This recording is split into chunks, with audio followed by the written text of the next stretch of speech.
Hello? You play to win the game. You don't play to just play it. What's that? Playoffs? Don't talk about playoffs. You kidding me? Playoffs? I just hope we can win a game. Get out there, play hard, enjoy those games. Welcome in, everybody. This is Old Man Troy, joined by the sneaky youngster, Kevin Cunningham, a.k.a. Kid Cunny, on Twitter. Sneaky, keeping topics from me. How are you doing? Very well. I am keeping the last topic that we go over on the show today, Troy. The listeners don't know this yet. Obviously, they will in about 2 seconds. But we were going through the pregame. We always discuss what we're going to talk about on the show. We never talk in-depth, crazy, analysis. What are your thoughts about this? What are my thoughts about this? How are we going to, talk about? We don't really go over that at all. Just a little outline. It's a little outline of what we're going to talk about. Yes.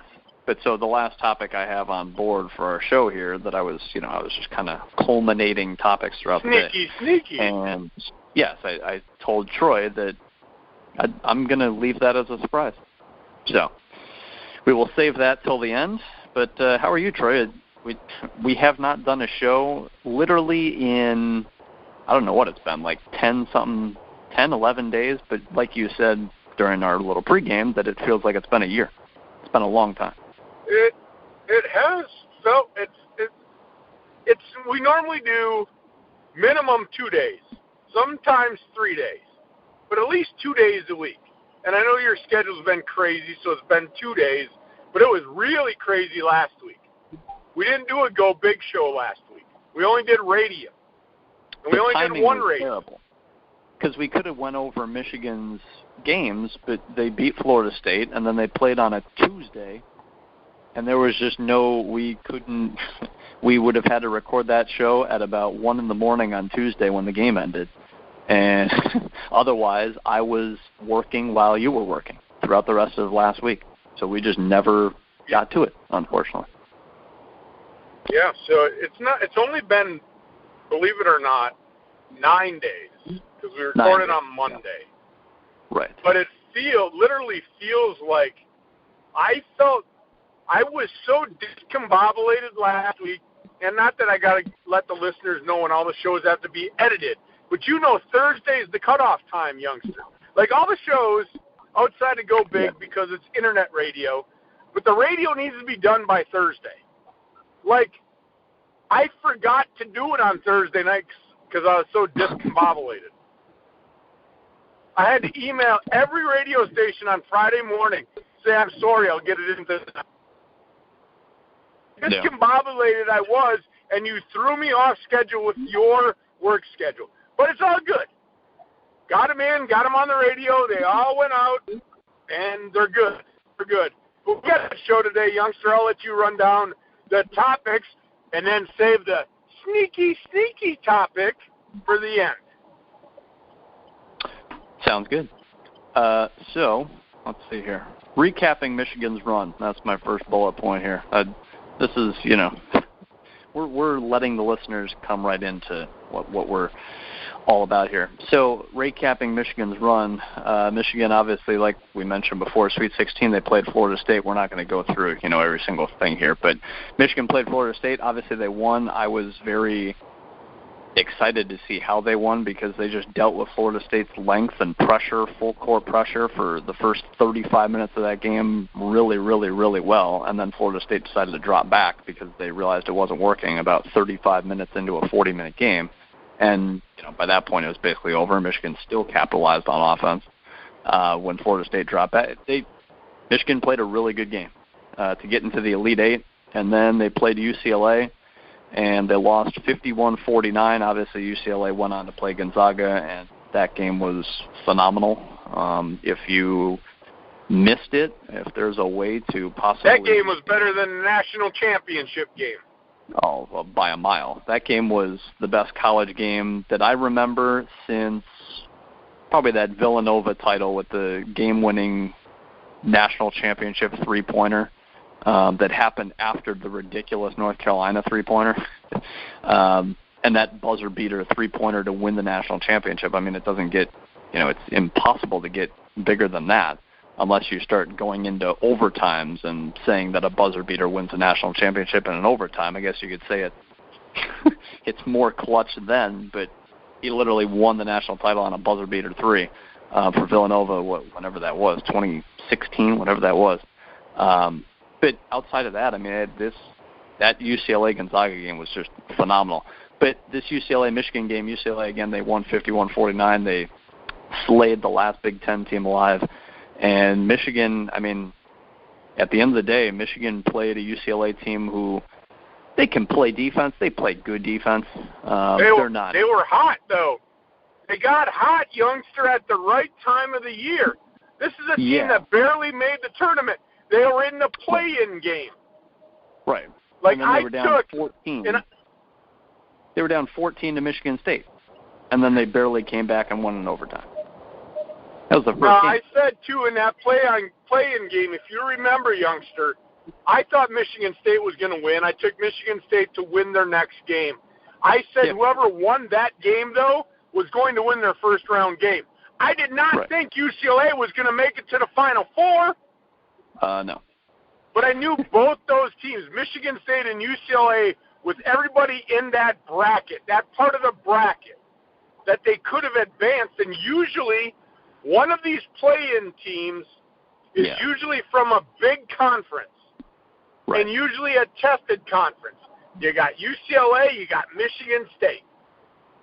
So I'm not surprised at a Final Four. I just didn't think they would get that far. They got hot at the right time of the year. They're a good team. Just, by the way, oh my gosh.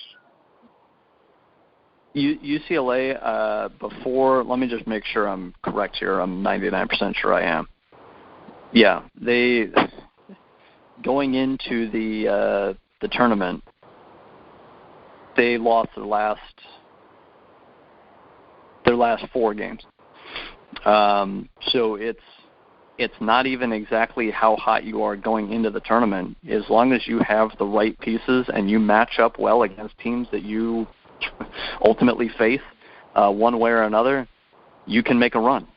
And I always say this time of year on this show, whenever we talk about college basketball, and you don't even have to be hot going into the Big Ten tournament, hot going into the NCAA tournament. I'm going to interrupt you, youngster, because it wasn't at Arkansas who made a Final Four run a few years back, and they had lost like 5 in a row or 8 out of 10 going into the tournament. Right.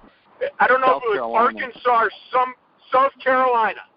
Yeah. It was like they lost 7 of 10 or something like that. Right. Yeah, it was something like that. What I remember was 6 of the last 9. It might have been worse than that. But yeah, they were like 3-6 at least in their last 9. And they went into the NCAA tournament and made a bunch of noise, and it's like, where does this come from? But you have to have some talent to get into the tournament. And if you go on a 4-game losing streak going into the tournament and you still make it, they were 22-8 to start for a reason. Like, they're talented. They have talented players. They just lost 4 straight games. And realistically, those 4 games were against Colorado, who won a couple games in the tournament, Oregon, who did some damage in the tournament, USC did a lot of damage in the tournament, and Oregon State, who did a lot of damage in the tournament. Like, it looked terrible at the time to lose 4 games in a row to those 4 teams. Well, it's bad on paper. Right.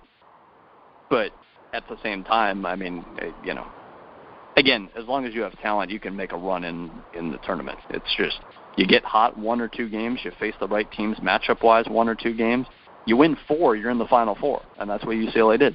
And UCLA didn't even play great against Michigan. They won the game 51-49. Michigan shot the ball like garbage. They missed their last 8 shots of the game. They shot, what was it? Let me find it here. Michigan had 14 turnovers. They had 4 field goals in the final 10 minutes of the game. They made 4 shots in the last 10 minutes of the game. They missed their last 8. I mean, they had a number of good looks at the end just to tie it or win it. Like, Michigan just, they had a bad shooting night. And again, I don't credit a lot of it to UCLA's defense because their defense is pretty average. You could say it's above average in all of college basketball because there's 350 teams, but you get my point. Like, they're not a great defensive team. So I don't give loads of credit to UCLA's defense. And Michigan was just not shooting well. So this was one of those games, youngster, where I say Michigan lost the game. And UCLA didn't win the game. Michigan lost the game. Because as I watched it, and doing the Big Ten show, yeah, I'm a Badger fan, but my oh my, Michigan's still alive for the Big Ten for our show. It's great. Come on, Michigan. It's like, can't you make a basket? What happened? I picked you to lose in the second round. Now you're in the Elite Eight, and now you can't make a shot. You should have done this 2 rounds ago, because that's when I picked you to lose. It was frustrating to watch at the end, youngster. It's just like, I always use the analogy, it's like aliens came in, scooped them up, and said, well, you forgot how to play basketball today. It was bad. The end of that game was just, if it wasn't Michigan, if this had been like Baylor or Houston at the last 5 minutes, I would have turned it off. The only reason I kept watching is because it was Michigan. That's it. Right. But it was terrible. It was bad basketball at the end of that game. I kept sitting there like, oh, Michigan's going to make a little run. They'll get it back. Michigan's going to do it. They're going to do it. They're going to do it. Nope, never did it. Just kept getting worse. It was just a matter of time until not having Isaiah Livers would kill him. And it showed in this game. Was it 5 minutes left in this game? I'll pull it up right now. They had the lead. 43-42, 7 minutes left. Michigan led 43-42 with 7 minutes left in the game. And then from that point on, they scored 6 points in the last 7 minutes. They lost, they missed the last 8 shots. I mean, the last 7 minutes of the game, UCLA scored 9 points and they still won. I mean, so unfortunately, actually, Michigan was up 47-46 with 4:30 to go. They scored 2 points the rest of the way, 2 free throws. 4:30 left in the game.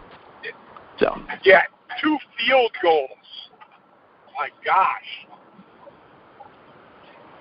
Not good. Not ideal. What? But anyway. Let's look at it though, youngster, as a overall the tournament before we go to Baylor and Gonzaga. I know that's where you want to go, but I want to just touch on the Big Ten. I'm going to say, I don't even want to say disappointing. We went over it 2 weeks ago. You look at the matchups, you look at where these teams were. But you and I really thought there would be more representation in the Elite Eight, and it just didn't happen. Matchups and teams and so on and so forth, how great the Big Ten is, and then, man, they're bowing out. But it's not like bad teams, and it's not like they lost to – it wasn't like a 116 loss or a 215 loss. Well, Ohio State was a 215. Well, except for Ohio State. But the majority of the teams, youngster, that we looked at, there was a lot of Big Ten. But when you're looking at any seeding, to me, youngster, honestly, in a tournament, after 4, even the 5 game, 5 and on, if you're a 5-seeder on, you're at risk of losing the first round. I don't care. 1 through 4, they should always win in that first round. But they don't. They don't. I know they don't. But they really should. Those are the 1 through 4 seeds. Maybe you can debate me on 4, but I'm going to tell you, anything after 5 and on, those games are toss-ups. 5-12 game, how many 12s do we usually pick, youngster? I think I picked 2 this year. How many 6-11? 11 seeds. How many 11 seeds do you pick? I mean, I do that. And then you get to 7-10. Woo! And then 8-9. And that's where a lot of the Big Ten teams fell. They didn't have dominant teams in the conference. So a lot of the teams were 5 through 12. And when that happened, those teams did well. Those teams 5 and on in the Big Ten did well. Like, just looking region by region, Iowa was the only team in the Midwest or the West. They were a 2 seed. They did poorly. In the East, Michigan is the lone exception because they made it to the Elite Eight. But who else do we have here? Maryland, a 10 seed. They beat the 7 seed to open up. Then you lose to a 2, you're supposed to. So no shame in that whatsoever. In Baylor's bracket, in the South, Wisconsin was the 9. A lot of people picked North Carolina. Wisconsin won that game by 23, and then they lost to Baylor by 13. That's understandable to lose to Baylor by 13. No shame in that. Other teams, you lost to the national champ. Right. Purdue, the 4 seed, pooed the bed. Ohio State, the 2 seed, pooed the bed. Midwest, Illinois, 1 seed, pooed the bed. Who else do we have here from the Big Ten? Rutgers, a 10 seed. They were up 9 against Houston. After they beat a 7 seed in the opening round, they went to Houston. Don't remind me. I already forgot about that. 5 minutes you're left. opening up the wound. You're putting salt on it. Rutgers had Houston. They had Houston. And then at the end of the day, maybe it would have been Baylor Rutgers. Yeah, maybe. But you know what I'm saying? Like, these teams that Michigan State is the only one I didn't mention, which, again, they were up 14 on UCLA. They ended up losing in overtime. Not a terrible loss. It's disappointing they lost that lead. At the end of the day, losing to UCLA in overtime doesn't seem that bad right now. So these teams that were not top 4 seeds did really well or over-exceeded expectations in this tournament. And that's my point, youngster, is that the top teams in the league, with the exception of Michigan, did not do what they were supposed to do. Right. But that also goes, and I'm gonna flip this. That also goes to show how deep the Big Ten is. Right. And what I mean by that is you've got these top 4 teams, right? Ohio State, Purdue, these teams that you mentioned, and using my word, poo the bed. I like it. Yeah. You pulled it out. Yeah. Pooed the bed. Because in the Big Ten, teams 8 and 9 can beat teams 2 and 3 in the conference. And not like by surprise. Like, we go over the schedule every week, and it's like, okay, I'm just going to throw teams out. Wisconsin versus Ohio State. Are we going to just go, oh, yeah, Ohio State's going to win that game? No. Wisconsin has a chance. Yeah, it's like a 70. You know, a Rutgers versus Purdue. I mean, these teams that are 7, 8, 9, 10 in the Big Ten can actually compete with 1, 2, 3, and 4 in the Big Ten. There's not a huge drop-off, at least this year. There was a few years ago when we did the show. We actually tiered it. Like, these 3 teams, head and shoulders above. After that, bam, bam. But in the Big Ten, even if we do that, so let's say there's 3 dominant teams. And then we say, well, 4 through 7 are better and 8 through 11. But that 8 through 11 tier can play with that second tier. That's why I'm saying the Big Ten is the best basketball conference in America. I'm done. Need some rock star. Carry on. At the end of the day, people talk about how amazing the Pac-12 was, and it's like, yeah, they were disrespected, clearly. But at the end of the day, they still had one Final Four team. And they lost. Like, I know the Pac-12 had a really good tournament. They still had one Final Four team and no team in the championship game. Like, you had a lot of clearly underappreciated, underrated teams, obviously. But they still didn't have an elite team, clearly, because they... And their team that made the Final Four almost didn't get into the tournament. Right, exactly. So, I mean, bash the top of the Big Ten if you want to. Don't bash the whole conference. And the Pac-12, they had a good tournament, for sure, but pump the brakes on the Pac-12 clearly being the best conference just because they had one team who had to go to overtime in the playing game, make the Final Four. The rest were out by the Elite Eight. So, I just laugh at that, youngster. I keep hearing it. Like, oh, maybe the Pac-12. You know what? Maybe they should do a Big Ten Pac-12 challenge then, like they do the Big Ten ACC. I don't. And let's see what happens. I'm really going to think that the Big Ten is going to come out 80% on top. Yeah. Because you're going to match up 1 versus 1, 2 versus 2, so on and so on. And I guarantee after the fourth team in the Pac-12, all those teams are going to win. Maybe even Northwestern and Penn State are going to win. I mean, okay, carry on. Baylor, oh, what a win. And it wasn't like I was disappointed. I turned the game off right after halftime. I was done. Like, this game is not fun. Not watching anymore. And that's not like me.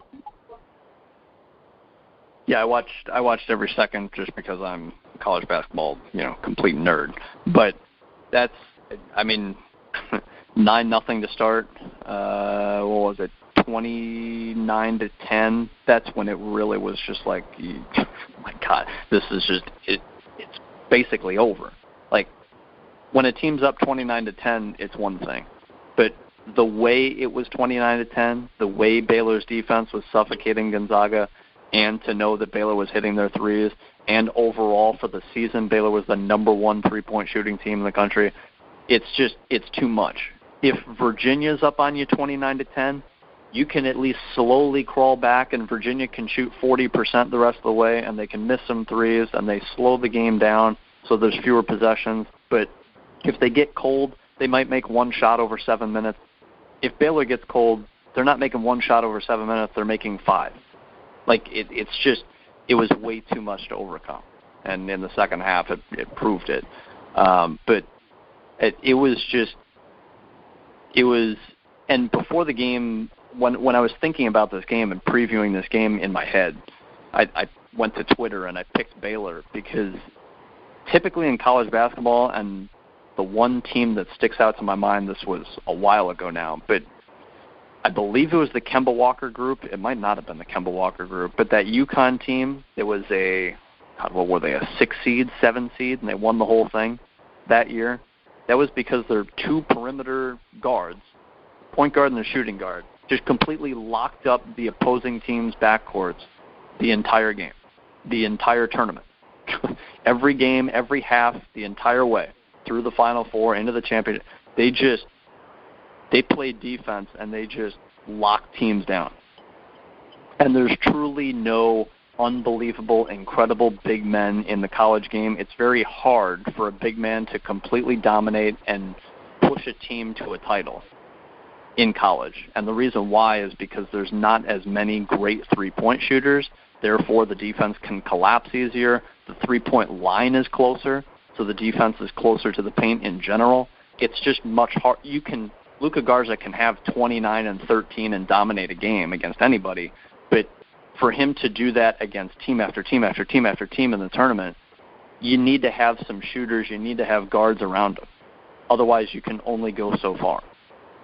That's just, there is no dominating big man that just completely. When's the last time, Troy, a big man just completely owned the NCAA tournament and won his team the championship? I don't know in my lifetime if that's ever happened. The last one I remember that was dominant was it. I don't think Hakeem Olajuwon won the. Did he win the title? That is the last dominating big man that I remember that helped his team make a run. I don't think they won. Right. Yeah, I mean, you got to go back to. You have to go back to my teenage years, youngster, of watching the tournament. I mean, right. I just brought Hakeem Olajuwon. Some of our listeners probably don't even know who Hakeem is. They probably don't even know. Patrick Ewing, they may not even know who Patrick Ewing is. But when I grew up, youngster, that was what I was watching. I was watching dominant post play. Yeah. You needed to have a dominant post guy under the hoop to win the championship. Now, you need athletic wings and good shooting guards.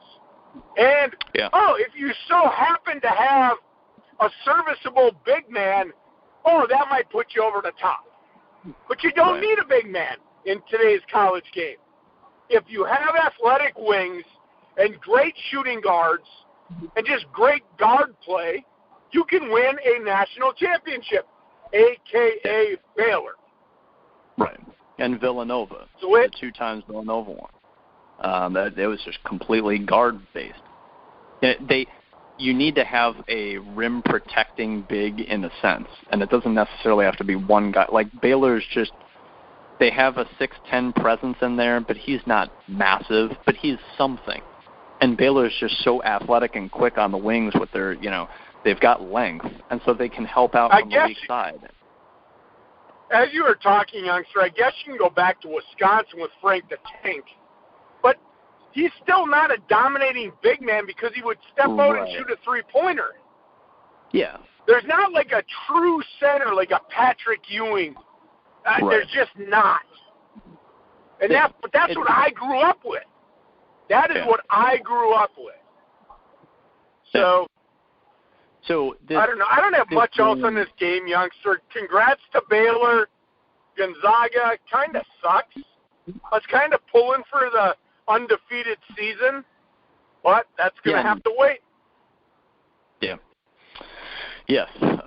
Baylor, by the way, Gonzaga was held to 70, and realistically they were at 67 before they hit, a 3 with, like 30 seconds left, whatever it was. But Gonzaga averaged over 90 points a game. So for them to score 70 in the national title game, the least amount of points they scored all year, by the way. It goes to show what Baylor could do defensively. And just watching those first 10 minutes, it was just insane how quick and athletic and Baylor could be against really good Gonzaga players, really good guards. They've got 3 really good guards. Gonzaga does. Like, all 3 of those guys will play professionally somewhere. Kispert's going to the NBA. Jalen Suggs is a top 3 pick. And Ayayi, he'll play somewhere, if not the NBA professionally. Like, they've got really good guards. But Baylor is just, again, defensively, when you're elite in college basketball on the perimeter defensively, it's very hard to win against that team. UConn did it as a 6-7 seed a few years ago, and Baylor did it this year because Baylor's offense is fantastic, number 1 3-point shooting team in the country, but they held their first-round opponent to 55, Wisconsin to 63, Villanova to 51. Arkansas was the only team that was the best effort a team could give. Arkansas lost by 9. They scored 72, which in college is below average. And then in the Final Four, they held Houston to 59, and Gonzaga 20 points under what they usually do to 70. It just defensively, they just basically stifled everyone. And Arkansas likes to get up and down the court. I know they score in mid-80s at least. They held them to 72. It's just defensively, they were just too much, let alone being the number 1 3-point shooting team in the country. It was just too much. So, yeah, hats off to them. I don't have more on that. The next topic for me, Troy, Mike Woodson at Indiana. Let's talk about Barry Alvarez real quick. Yeah. Let's just talk about Barry, and then we'll go into coaching changes. So I have to kind of preface this because it's a Barry Alvarez retirement. Listening in Wisconsin radio, like the topic the other day was like Mount Rushmore. If you had it in Wisconsin, who would you put on there? They want to put Barry Alvarez on there. That's great. I think he did a lot for Wisconsin athletics. And I really applaud him because before he got there, youngster, Wisconsin football was nothing. Like, I watched it growing up, but my dad would turn it off. On Saturday afternoon, my dad would just turn the TV off. He's like, we got to go cut the grass. We got crap to do. No, we're not watching this crap. They suck. Let's go. So I didn't watch full games. My dad was so disappointed in the Badgers, and that's what I grew up with. They were terrible. And then Barry came in, and now you're talking Rose Bowl. Great. And then he's the athletic director, and he did a great job, so I applaud him. I'm not, I guess people could get mad at me that I wouldn't make him a Wisconsin icon, though. Like the athletes in Wisconsin are most contributions to sports. He did a great job at Wisconsin as a football coach, took over as an athletic director, made some good hires, maybe not some great hires, but as a coach, he was phenomenal. Did great things for Wisconsin football, brought it back, and then I think the biggest thing, youngster, is that he set a level of expectation for Wisconsin football. It wasn't like, let's try to catch lightning in a bottle and go to a Rose Bowl. It was like, nope, we're going to a Rose Bowl, and that's our expectation. If we don't go, disappointment. Right. So I think he set an expectation of the program, and that's where the program is at now. And we know that talking about the division that they're in. As a fan, they better be near the top every year, if not competing for the top, or I'm going to be disappointed. And that is due to Barry Alvarez coming in and turning that program around. So I applaud him for that, but I'm not going to make him one of the great sports icons in Wisconsin. I'm sorry. But I think he did wonderful things at Wisconsin. Take it away. Yeah, fair enough. He is obviously, to me, a top 10 Wisconsin guy all time. There's names that don't have to be mentioned that are certainly ahead of him, but I think top 10 would be fair because, like you said, Wisconsin football was absolutely nothing, and then he turned it into Rose Bowl or bust. So that's phenomenal. I don't really have more on that. Again, this is not a player retiring. This is not Wisconsin's coach calling it quits after 42 years. This is an athletic director. And not to, downplay an athletic director and downplay Barry Alvarez, but, it is what it is. There's not... Yeah, he wasn't going back to the sideline. Right. He was an athletic director for how many years? Like, you heard about Barry Alvarez on a TV because he was the athletic director. That's it. But we did want to bring up Wisconsin because Interpeak Coffee is our virtual studio line sponsor. Thank you, Interpeak. Go to the website, interpeakcoffee.com. Free delivery right to your door. Take a look at all the great things they have. Freshly brewed after you ordered. On the Interpeak virtual studio line, youngster, take it away. Now we can get to some hirings. One note I wanted to mention quickly. Spencer Lee, an Iowa wrestler, he won his third consecutive national championship in wrestling. This happened late March. We didn't mention it because of all the March Madness stuff happening, and people care more about March Madness than wrestling. It's just the way it goes. But he won his third wrestling title individually on a torn ACL. And it just, you want to talk about a dominating college wrestler, there's no, he is incredible. To win 3 individual titles as a college wrestler is ridiculous in its own right, but to do so, I believe he has torn both his ACLs over the course of his career, and he was playing on a torn one and wrestling on a torn one and still winning a national title. So it's incredible. And also Iowa won the team title in wrestling as well in 2021. So shout out to Spencer Lee and Iowa wrestling for absolutely murdering the wrestling scene. So Mike Woodson, head coach, Indiana. A lot of people are like, what in the world is Indiana doing? And it's Indiana basketball, and they went after supposedly Brad Stevens from the Celtics. That didn't work, surprisingly. And they went after Porter Moser from Loyola Chicago, who I thought that made sense. If he was going to move, you move up into the Big Ten, you move to Indiana. Everyone knows Indiana basketball. It's certainly not the prestigious basketball school it used to be, obviously, but it's still a move up from Loyola Chicago into the Big Ten at Indiana. That made sense to me. That didn't happen either. For some reason, Porter Moser went to Oklahoma instead. I don't understand what the real purpose of that was. So that's the thing there, youngster, right there. Why would you go to Oklahoma? I don't know. When you can coach in the Big Ten? I don't know. I don't get it. I don't know if Oklahoma paid him a fortune. I'm literally tongue-tied. I'm literally tongue-tied, wondering. Well, this is a podcast, right? So, man, I'm not going to drop the F word because we have a lot of kids that listen. What the F? What are you doing, dumbass? Go to Indiana. Look what you did at Illinois, Chicago, or Loyola, Chicago. You can recruit, and now you've got the Indiana name behind your coaching pedigree. What are you, nuts? Are you flat out nuts? Yes. Indiana's not. You know what, youngster? It's not the Bobby Knight Indianas of my growing up, but you're in the Big Ten.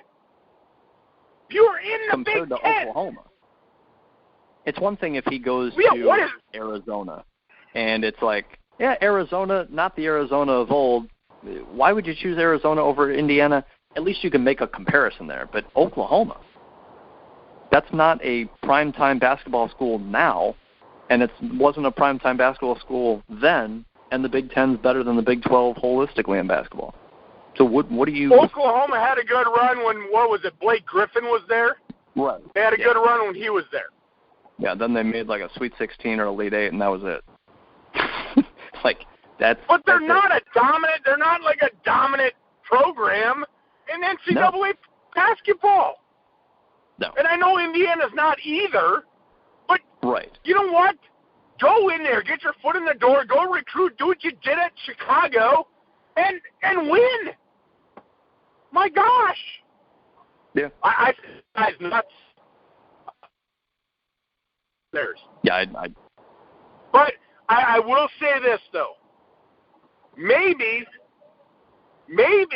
you go to Oklahoma, the expectations are not as high. You go to Indiana, you've taken Chicago, and you've had these miraculous runs. They're going to expect Final Four in year one. Indiana expects Final Four every year, even though the program is on the downslide. Maybe that's why, and that's the only argument I can give this guy. But he's a good coach, and he does good. So take your talent to another level, but again, maybe he's afraid. Maybe he's afraid of the boosters, afraid of the expectations. And youngster, you chuckle, but how many people, and we love to relate this to the real world. How many people do you know, maybe even that you work with or friends, that get afraid of wanting to be more successful? And what I mean by that is you get more successful and the expectations get higher. Me, on the other hand, I don't give a crap. I'm always looking to move on, and you know I just got promoted again. Fine, give me the challenge. I'll take it. I'll take it. I can do it. But some people don't want that pressure, youngster. Maybe that's how this guy is wound up in his head. Like, I don't want to deal with that Indiana pressure. And it very well could be. But why wouldn't he stay at Chicago? If you don't want the pressure, stay at where you're comfy and winning and doing amazing things. And there will continue to be not much pressure other than getting to the tournament and seeing how far you can get again. It's like that, but at Oklahoma, it's the Big 12. It's the University of Oklahoma. It's still a big school. There, I mean, yeah, but football is king there, and it always will be. No, I know. Yeah. But and that's the thing there, though, youngster. You go in there as a basketball coach, you could win a national championship in basketball. How much is that going to matter a year after it happens? Yeah. It's not going to. Right. Come the fall, it's like, once football season rolls around, it doesn't matter.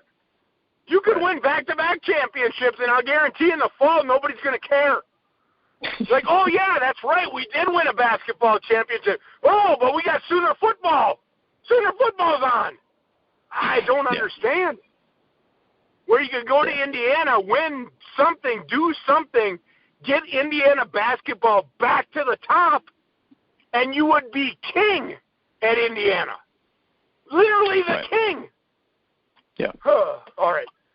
This has exhausted me. This topic has exhausted me. Well, we haven't even gone through it. So Mike Woodson, a lot of people were wondering what in the world this hire was. He's 63. He's a known NBA guy. And at the end of the day, he hasn't coached college basketball in his life. So what are you doing, Indiana, for hiring this guy? And I will say this, that when he did coach in the NBA, he coached primarily, at least since 2004. He coached Atlanta, and they were an absolute dumpster fire when he started. And then he turned them into a 53-29 team. And those Atlanta Hawks teams were really good in the regular season. They didn't pan out as being amazing in the postseason. Okay, he disappointed. He still built Atlanta up into a winner. Clearly he could coach somewhat. After Atlanta, he goes to the Knicks. And in year 2 with the Knicks, 54-28, they lose in the second round of the playoffs. So you'd get disappointed again in the postseason there. But, again, clearly the guy knows basketball. He can coach.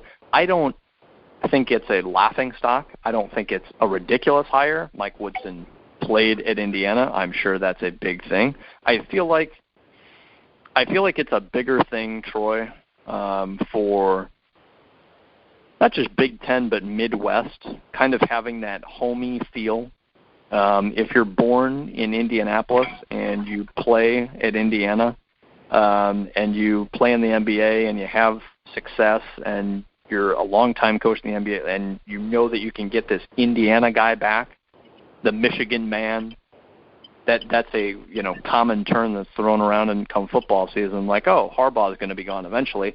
We need another Michigan man. Who's going to be the next Michigan man to take the job? Like, sometimes you can venture out to California and Florida and North Carolina and New York and get someone else if you want. It just seems like the Big Ten is kind of more beholden to, and not every single school, not every single hire, and other teams. North Carolina just promoted within when Roy Williams retired on April 1st, which was interesting. But, I'm not saying the Big Ten is just so much more homey than the rest of the country, but it just seems like it happens more often in the Big Ten, that they try and find the Indiana guy to fulfill the Indiana is, youngster? role. I'm going to throw this out there. We both attended the great University of Wisconsin-Whitewater, right? You lived in Wisconsin. And I'm not saying Wisconsin people are better than anybody like in the Carolinas or in California or Texas. You lived here for a number of years, youngster. It is a very loyal area. The Midwest is about hard work, blue collar. I'm going to extend my hand, shake your hand, roll my sleeves up. If you have something that needs done, I'll come help you. And I'm very loyal to you. That is just the way that Midwest people are. Yeah. And unfortunately, when it comes to chancellors, when it comes to hiring boards, they need to blow that up with I'm not going to say that. They need to blow it up with a firework. Just light it on fire and get the best candidate. But people in the Midwest are loyal. Oh, you did this for me. I'll come over and bake you a pie. My next-door neighbor did it for Easter, youngster, and I didn't even do anything. I literally went and took her garbage to the curb because mine was going to the curb in one of those little blue crates that they pick up. Yeah. I did it like 1 week, and she brought me a pie on Easter. I don't need a pie. I did it because it was there. That's just the way people are. They're loyal, and sometimes that loyalty can blind your vision for what needs to be done. And again, you spent a number of years up in Wisconsin at University of Wisconsin-Whitewater. And if you think I'm way off my rocker on my thought process of people up here, let me know. But I think you witnessed it firsthand.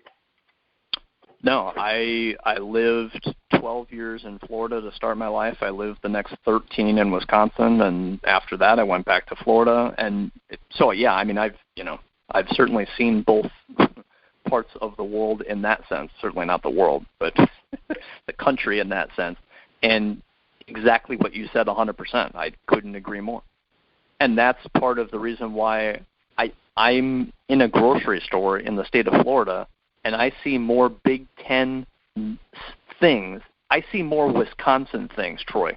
Seriously, I swear to God, I see more Wisconsin shirts, hats, pants. Well, that's because whatever. we're way up north, youngster, and everybody think it's because of the Green Bay Packers in the Ice Bowl. They think this is like the second coming of Alaska up here.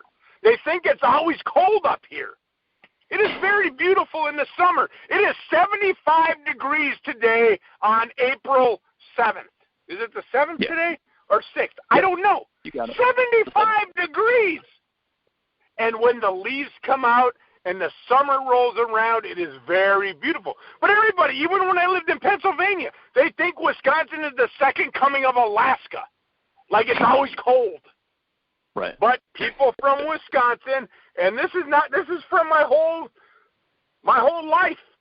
People from Wisconsin travel to Florida. They go to Florida. We got to go to Florida. Got to go to Florida. Right. Want to go to Florida?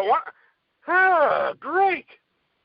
All right. I had to throw that out there because literally when I lived in Pennsylvania, youngster, people thought Wisconsin was just like Alaska. Right. I'm like, what are you talking about? In the summer, it's beautiful. We have a lot of lakes. We have a lot of things to do. It is not minus 10 degrees in August. Right. Yeah, unless you live somewhere. Truly, you need to live somewhere to truly understand. You can have a perspective on what Wyoming is like, on what New York City is like, but unless you live there, you don't really know. You know, you can have an idea, and your idea could be correct, but you don't truly know until you live somewhere. But anyway, so what I was saying was I see more University of Wisconsin things than I see University of Florida things. I swear to God. And that's Big Ten wide. Right. It goes back to the loyalty and where you're from, and you represent that town and the fan bases of the Big Ten. The only thing that can match Big Ten loyalty fan bases would be Deep South SEC football like Auburn, Georgia. I was going to say SEC football. That is, I will give them that argument. That is one. Those fan bases, their loyalty to their football programs, hell yeah. They are damn loyal to their teams. But it even goes back to you and I, youngster. We went to University of Wisconsin Whitewater. We don't get a nickel for them for mentioning the show for them on the show. You and I are proud of where we went, and we talk about it. I mean, so am I loyal to Whitewater? Yeah, I had a great 4.5 years there.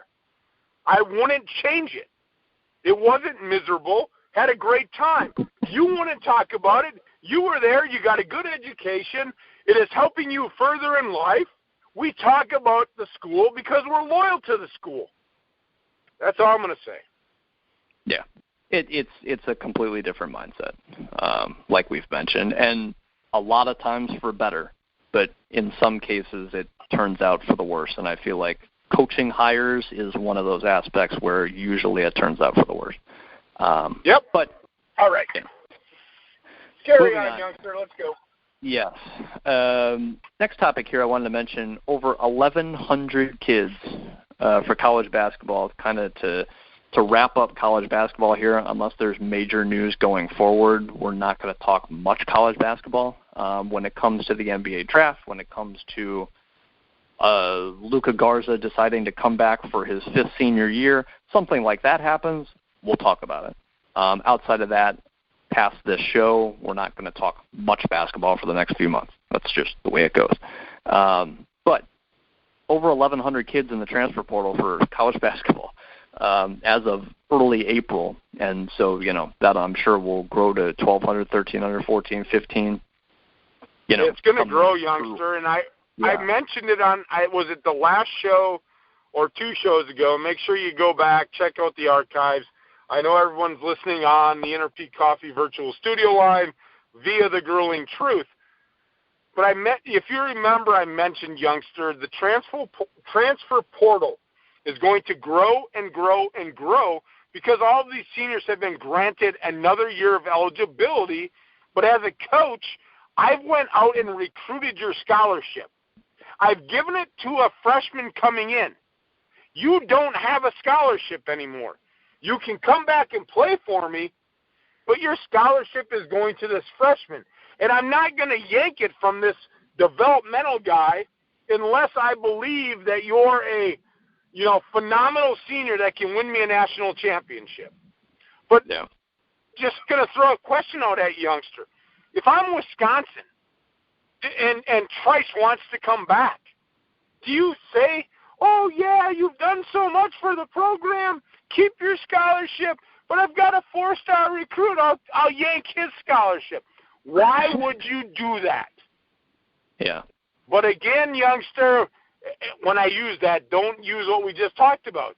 Loyalty to the program, 4 years. But my point to this is, if I'm a coach and I've got scholarships committed to these guys coming in, I'm not pulling them.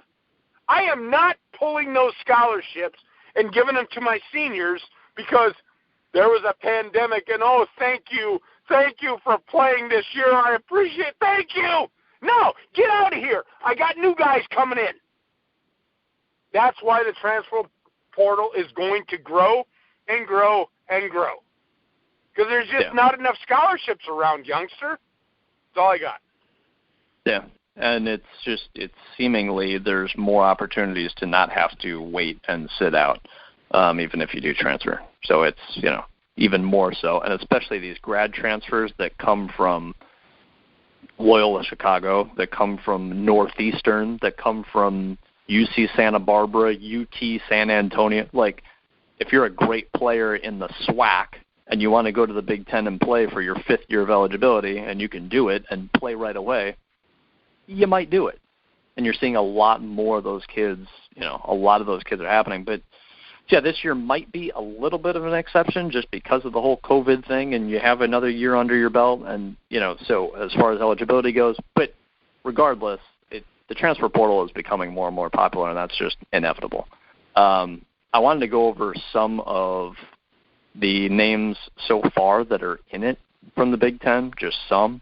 The big one, maybe the biggest one to me from a future perspective is Illinois, Adam Miller. He was a freshman this past year. He played big minutes for Illinois. He was Mr. Basketball in Illinois. As a high school senior, he was a big recruit, and he was going to be a monster contributor next year for Illinois in his 2nd year, but he went into the portal. Why? I don't know, but he is. So that was really interesting to me. Isn't that weird, Youngster, though? You take a bow out real early, like Illinois. You're playing at Illinois. You were one of the top seeds in the NCAA tournament. Oh, guess what? You pooed to bed. Maybe you look at it now, and all of a sudden the guy's going into the transfer. I can't even say transfer portal. I don't even like it. I've messed it up 3 times now. But you look at it, Youngster, they exited early, right? And now he's in the portal. I'm just going to call it the portal.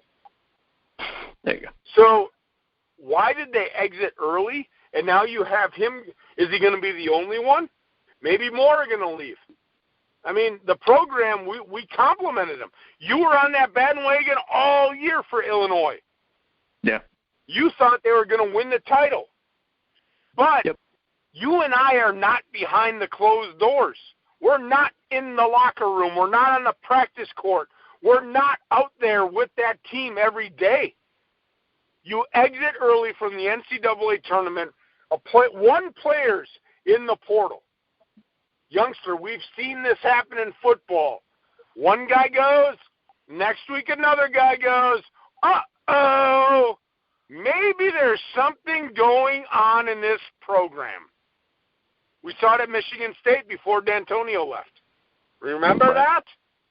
Yep. So it's just one of those things. Let's keep an eye on it. They exited early, one guy in the portal. If we see another guy in a couple days, what's going on at Illinois? So it is weird. You had a great regular season. Regular season. Pooed the bed, and now you want to leave. Yeah. Indiana, by the way, obviously undergoing a coaching change. They have 1, 2, 3, 4, 5, 6, 7 guys in the portal. Iowa has 3. Maryland has a starting guard, Daryl Morzell. He's one of 3 guys in the portal. Michigan State has 2. Rocket Watts is one of them. That's certainly a bigger name. He's in the portal. He's going elsewhere. Rocket Watts. So I thought that was very interesting. Also to note with Michigan State, though, replacing Rocket Watts, Michigan State got a grad transfer from Northeastern, a point guard who was up for the, I don't know the exact name of the award, but basically the top National College Basketball Defensive Player of the Year. Tyson Walker is a point guard from Northeastern. He's a phenomenal defensive player. He's a known to be point guard, which Rocket Watts was kind of a combo guy. That was part of Michigan State's problem, I think, because they didn't have a true point guard this year. But they clearly got one immediately for next year in Tyson Walker, a grad transfer from Northeastern. This is the thing, youngsters. This is something that is going to be so – we're going to be doing this show 10 years from now when the world is normal again. And we're going to go back to this pandemic thing. Next year's tournament might be crazy again because of what you're saying. There are a lot of great mid-major players that were overlooked by bigger schools because they only had 2 stars by their name, right? So, you're only a 2-star. Oh, this guy's a 4-star. We got to take the 4-star. Now you got these 5th-year seniors that play for a Northeastern. I'll use, Grand Canyon, who I used to work for. They made the tournament. Guys there that are seniors. They're not going to the NBA, but, hey, guess what? I have an education, and I'm going to go to grad school. So guess what? I played really well. I got to the tournament. I was a star in Grand Canyon. I'm going to now go to, let's say, South Carolina. I'm going to go to Alabama. I'm going to go to a bigger school. Yeah. Because I proved myself for 4 years because these coaches passed on me when I was a freshman or a senior in high school. I think next year is going to be more crazy than this year, youngster. I really do. Yeah. Because there's going to be a lot of moving pieces and a lot of great players that are not playing in the NBA are going to go to good programs. It's going to be fun. Michigan has point guard. Can we just skip to the NCAA Tournament 2022? Like, just skip I'd be fine with that. Michigan's point guard this past year, Mike Smith, was a transfer from Columbia. One of their top backups, Shawnee Brown, was a transfer. I don't remember where he came from, but another mid-major program. That's just Michigan. That's one example in the Big Ten that had 2 key guys, starting point guard, as transfers from the portal. So there's a ton of guys. Minnesota's got 1, 2, 3, 4, 5, 6, 7, 8, 9 guys in the portal. Nebraska's got 1, 2, 3, 4, 5. Northwestern, 2. Ohio State, Musa Jallow, he's a nice contributor. He's in the portal. Penn State, Myrion Jones is a good guard. That's 1 of 2, 3, 4, 5, 6, 7. Isaiah Brockington, who initially went into the portal, ends up, I guess he decided he's going to come back to Penn State, but that's like 7 players there. Purdue, 2 players. Rutgers, Miles Johnson and Jacob Young, 2 of their best players in the transfer portal. Wisconsin, Nate Rovers is 1 of 4 guys. That's weird. Just stop there, youngster. And I know we're over an hour. We wanted to keep it an hour, but this is the Big Ten show. We get talking. I get rock star in me. I get fired up. I'm sorry, fans. I'm sorry you're listening on the Interpeak studio line. Youngster gets me worked up with all these topics, and we haven't even gotten to the sneaky one yet. Not yet. That surprises me at gee whiz, at Rutgers. Youngster University. That players want to leave Rutgers. Why do they want to leave Rutgers? I mean, I surprised. understand. I understand you're not a national championship contender. But look what you've done there. I guess if you want to try to go, maybe they're hoping that they can go to one of the top teams in one of these conferences and make a run. Right. But, man, you had a great run at Rutgers. Yeah. That surprises me. And it goes, maybe it's the Homer loyalty we talked about 30 minutes ago. Maybe that's what it is for me. But really, I mean, look what you've done. I mean, you can go and put your stamp on a Rutgers program. You may not win a title next year, but what if you win 2 games in the tournament next year? Because you have a good team. Your team is good enough to go back to the tournament in 22. Oh, absolutely. You already won as a 10. You should have won. You should have beat Houston. Oh, my gosh. So you have a good team. So why? I don't know. Yeah. Sometimes, I guess, youngster, you look at it, and it's all about me, me, me, me, me, me. That's what it's about. What is best for me? So, carry on. I didn't mean to interrupt. Just surprises me that Rutgers players are in the portal. No, yeah, those are the two of the bigger names. Miles Johnson, their key big, and then Jacob Young's arguably their best guard. Yeah, 2 huge names from Rutgers in the portal, and then Wisconsin to close. Nate Rovers is one of 4 guys from Wisconsin in the portal. So, yeah, that's just guys. And I'm okay with that. I mean, I'm okay with that, Okay. youngster. You look at the recruiting class. I mentioned it before. Yeah, we talk about the coaching hires and the blinders on this year as a coach. And I am so happy that I am not coaching college soccer anymore. So happy right now, youngster. Because I'm a nice guy. I really am. People might think I'm an ass and whatever when I'm on this show. But I would be, and I've told you my stand, if I was coaching in today's world and I went out and I recruited and I brought these guys in and they've committed, like signed, and hey, we're coming, coach, I am not pulling a 19-year-old scholarship.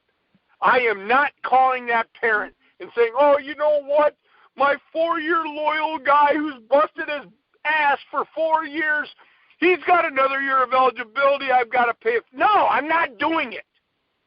I would be like, look, thank you for what you've done. If you want to play, you can play. Enroll in grad school, pay for your school, I'll welcome you on my team. But I have this 19-year-old that is a 3-star because you know where I coached, youngster, Upper Iowa University. I wasn't getting a 5-star. I was a 3-star to me. It was like, woo, woo, got it. But you know how much I care about stars anyway. Right. I got this kid that I like that's going to be a really good player. So thank you, but I'm not giving you your scholarship. So at that point, these players are just going to move on, youngster. I'm glad I don't have to do that because I would feel bad. Because this is a guy that was in my program for how many years, and now I'm saying, you know what, F you, get out. That's basically what it sounds like as a coach to a player. Right. But you have to look at the program. All right, I'm done. As far as players going into the Big Ten, I'm not going to get into names, but there's at least 8 confirmed that are transferring in already. So, yes, transfer portal is definitely a massive thing. Going forward. So top 25 early rankings for college basketball would be quite ridiculous. No. We're not going to rankings for 22, youngster. No. By the way, no Troy, preseason ranking. But before I mention that again, Trace Jackson Davis is coming back to Indiana. Some people thought he might go into the NBA draft. He's coming back. That's big news. Geo Baker, another good Rutgers guard, he declared for the NBA draft, but he can still return to school if he decides that it might not be a first-round pick. He can still come back, given a certain date. So just keep that in mind. If you hear news that someone's declaring for the NBA draft, it's not cemented that he's leaving the program just yet. So, yes, just wanted to make that point. The final secret topic, Troy, again, like I just mentioned here, to close the show, way too early odds released for 2022 college basketball national champion. Your favorite, super early odds for next year's March Madness tournament, which is just 11 months away, Troy. So, you happy about this final topic? You're going to get me all worked up again, youngster. You did that on purpose. That's why it was a secret topic. Yes. You know I'm a betting man, and the loyal listeners know I play DraftKings, and I'm upset that I can't bet on DraftKings every day. I love to gamble. I don't have a gambling problem because I'm very responsible with what I do, but I love to bet. I love to place little bets. However, I'm not putting a bet on a national champion 11 months before it happens. I don't even have any bets on baseball. I don't have bets on football. I don't have bets on hockey. I'm not doing it now. Roster, I might. Especially college basketball, Troy, half the roster could be completely different than what you think it is. You have no idea. So who is the favorite? Who's the favorite? Is it Baylor again? No, it's actually Gonzaga. This is what's kind of interesting here is Gonzaga's the favorite. They're still 9-1. Baylor's second. They're 12-1. There's no clear-cut favorite, again, as there shouldn't be, because you have no idea, not even just who's going into the NBA draft, but you have no idea who's coming back. You have no idea who's transferring. You have no idea who's transferring into the program. You have no clue what could happen. Baylor's best player could decide to come back and say, you know what, I'm actually going to transfer to Gonzaga instead. It could happen. Will it happen? No, but it could, technically. You have no clue what these rosters can look like. They could be half completely gutted. Like I said before, there's 7 players from whatever school it was, Penn State, whoever it was, Indiana, that are in the portal as it is. There's a lot of great players in that portal.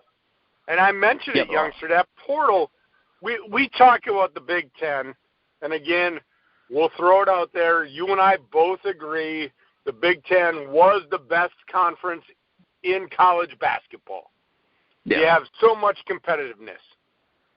But now you have all these mid-major guys out there, and again, I'll reiterate, that were overlooked and that played well in the tournament or in their conference tournaments. They just don't have a home anymore because the coaches went out and they're being assholes like I would have been. And I'll throw it out there that way. It's great. You've been in the program 4 years. Sorry. I got a young kid. You got to go. These guys need a home. They want to play. They're not playing in the NBA. They're not making $20 million a year. What are they going to do after basketball? They're going to go into the workforce like you and I. Maybe they'll host a radio show like you and I do. There you go. You can do that. But why not? If you love basketball, you haven't paid for your school for 4 years, you got 2 years of grad school, you know what? I just got free education for 4 years. I'll pay for 2 years of grad school, and I'll go to Wisconsin. Thank you. Do you want me? I'll be a walk-on. Do you want me on your roster? And I'll tell you what, youngster, if that's the mindset that some of these guys have, that I'll pay for grad school, these schools will eat it up. And again, going back to my coaching days, if I had a kid that called me up and said, hey, coach, I just want to come play for you, guess what? I'll pay for school. I just want to be on the team. Be like, yeah, dude, here's when training camp starts. Come on over. I mean, I just have to think of it that way, but again, the world is different. They could be your top striker. They could be your starting goalie immediately. They could be your starting point guard. They could be your top big man. Now, again, though, youngster, my whole thing with this is I don't want to demean the human race. But these guys, if they're out here in the portal going, yeah, I want a scholarship to go to Wisconsin. I want a scholarship. You know what? Right. You've got free education for 4 years. I have a master's degree and I paid for it. Yeah, it sucks. But guess what? You didn't have the other 4 years to pay for. You love the game. You want to play. You want to go to the Big Ten. Guess what? Pony up the bill. That's all I'm going to say. You got me worked up on this one. Good topic, youngster. Liked it. Yeah. So very quick odds here, just to roll off some Big Ten names. Michigan is near the top at 14-1. Ohio State 14-1. Purdue is 16-1. They're considered potentially a top 5 team if they get everybody back, which it sounds like they're going to.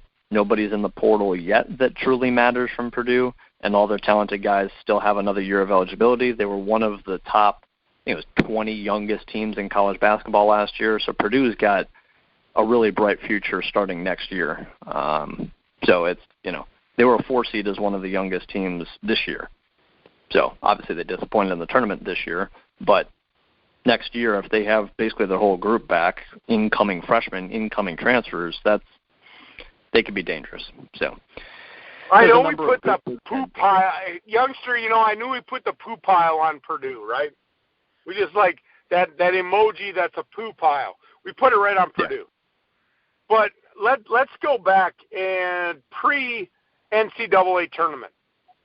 They exceeded our expectations of where they finished in that conference. They played really good in the Big Ten. We did not think Purdue was going to finish where they finished. Correct me if I'm wrong. I thought they were going to be more 7-8 in the Big Ten. And so they exceeded the expectation. And when you got a lot of young guys on that stage, and granted, I know it's COVID and these stadiums were not packed and it wasn't all the regional tournament, but there's still pressure. I'm in the NCAA tournament. Oh, my gosh, I'm in the NCAA tournament. They played maybe the pressure got. They played a 13 seed mid-major team, that means that's a really good mid-major school. If you're a 13 seed, if you're a 15, 16, obviously, maybe you lucked into the tournament, won your conference tournament, whatever. If you're at 13, 12, those are really good teams. That's why those upsets happen a lot, those 12-5. A lot of it is they're the best mid-major teams. And Ohio, Purdue lost to Ohio. That was a very senior-laden team. Plays together for 2, 3, 4 years. Like, that's hard if you're a bunch of freshmen, sophomores, and it's your first NCAA tournament. Like, it's hard, let alone, again, preseason. I mean, I don't even think I thought Purdue would make the tournament this year, let alone be a 4 seed. So they completely overachieved this year, and then in the NCAA tournament, because they lost to a 13 seed, it looks like crap. But there's no shame in losing to a really good mid-major team who's way older than you, and you overexceeded expectations all year long. So anyway, there's a lot of good Big Ten teams in college basketball next year who would have thought it. But anyway, so that's it. That finally wraps up this show. On the Interpeak studio line. Thank you, Interpeak. We appreciate it. Go to their website. Check them out, folks. I know a lot of people that listen in drink coffee. Interpeak.